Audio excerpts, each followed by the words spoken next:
Good morning, guys. No, I did not sleep at the front seat here. I got up to see this sunrise. It's so beautiful. Oh, look at that. Beautiful. Oh, wow. Okay, guys, I have to capture this on my GoPro. That's so nice.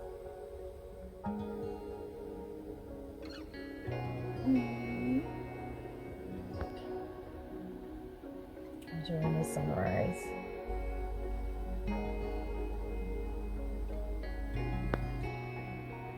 Some nice boats out there. It's really cool. Day two, my van got towed. Um, what else? I'm just trying to think. There's so much that happened, but not bad. Like not a lot of bad things.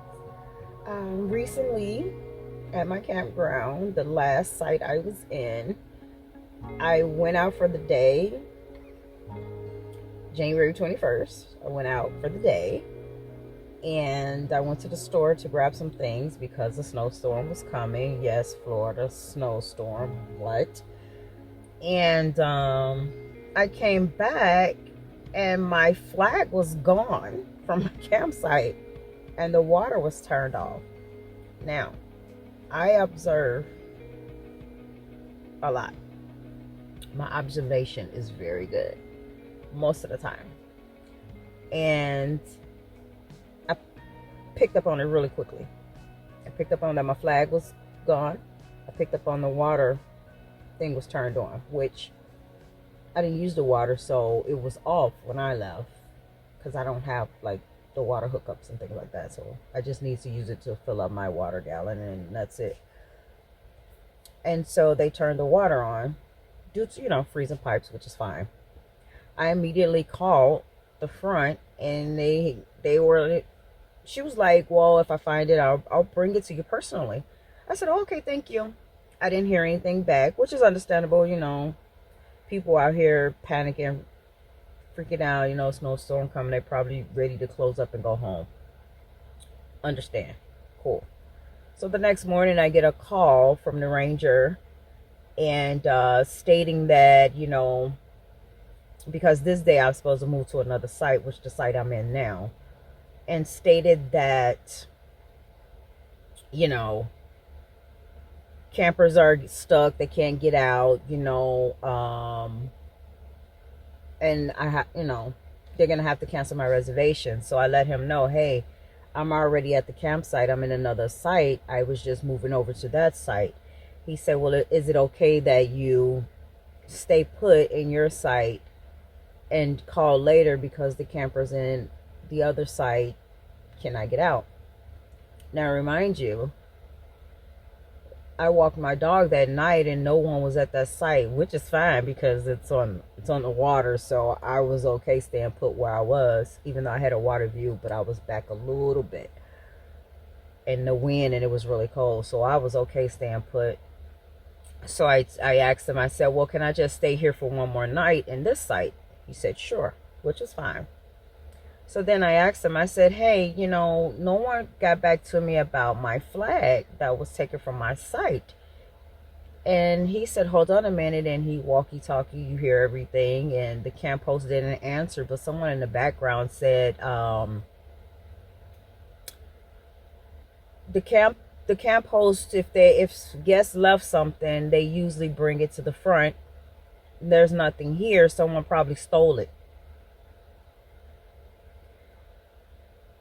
What? Why would you say that when you have a customer, a guest on the phone listening, like, and you say it nonchalant? So the other guy gets back on the phone, and he was very nice and everything like that, and he just explained to me and stuff. So I said fine, but I did let him know, I'm like, I know the camp host took it because the water is on my site, and sorry, I had got a phone call. I had to take that phone call. Um. So yeah.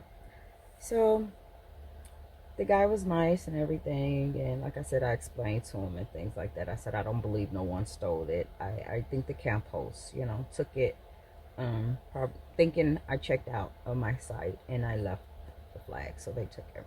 And I said it's not a problem. So they said they don't have it there. Fine. I left the issue alone. So that was one thing. That was another thing. Then I went to the RV show in Tampa. Super cold. Okay, super super cold. Oh my goodness, unbelievable cold. It was a lot of people there, which is understandable. It's understandable.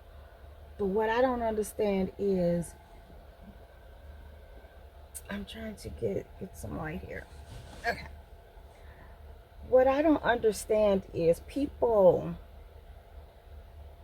It's a RV show for viewing, not to sit there with your feet kicked up, relaxing, having a conversation with your kids, and they playing all around. People,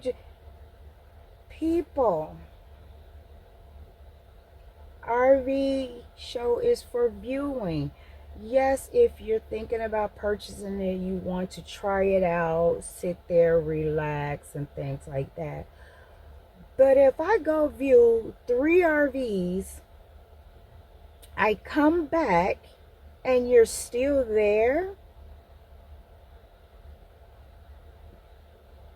you're not purchasing that. You're just tired for the day. You're relaxing, but it's hard for me and others to view the unit if that is where you're taking your break. Yeah.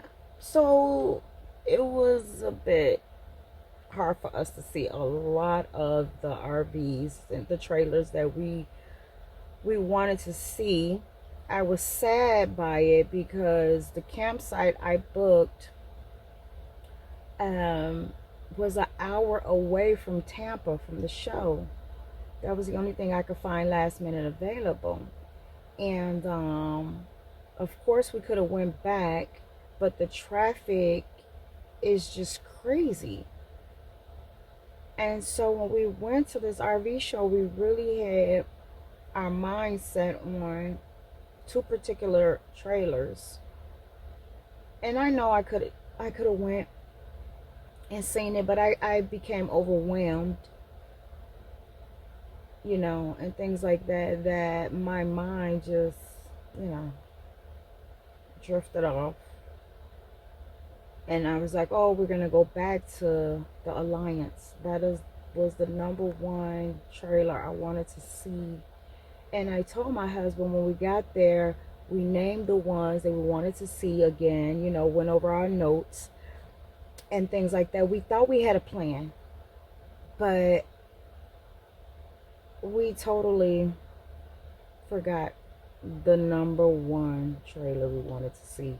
And we laughed about it later, and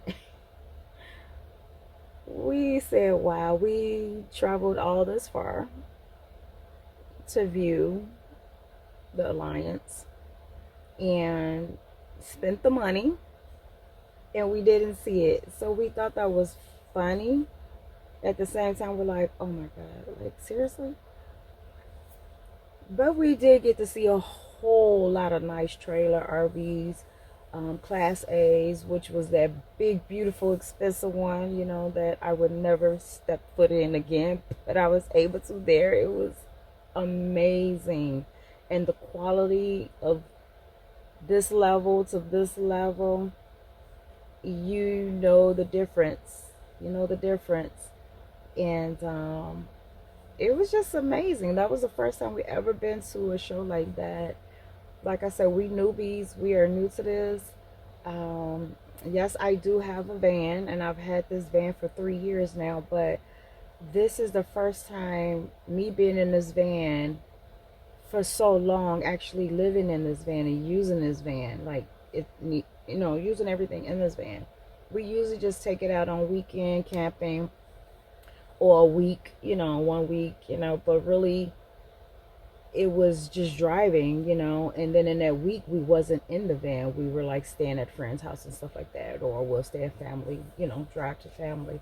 So this is the first time in 3 years that I use this van, and this van only have, and I just put all these miles on here within the last 6 months.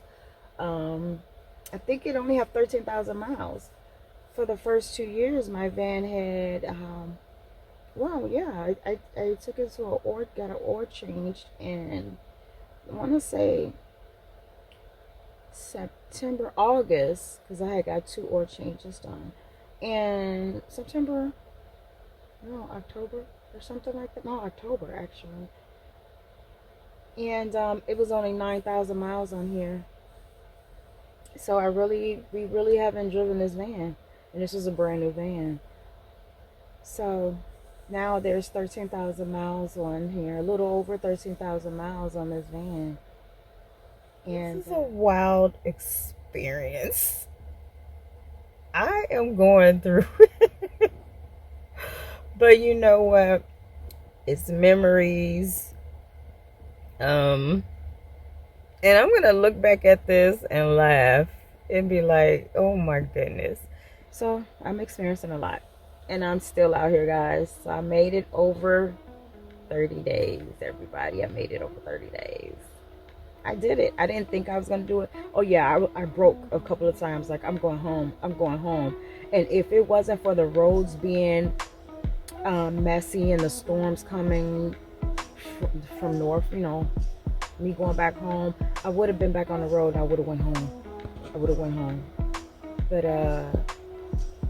I'm still here, guys, and I'm enjoying it. And from this day forward, it's supposed to get a little nice outside. So I'm going to get up here, guys. I'm going to get myself together, get my dog out for her morning walk. And I will catch you guys in the next video. Bye. And thanks for watching. And thank you to my new subscribers.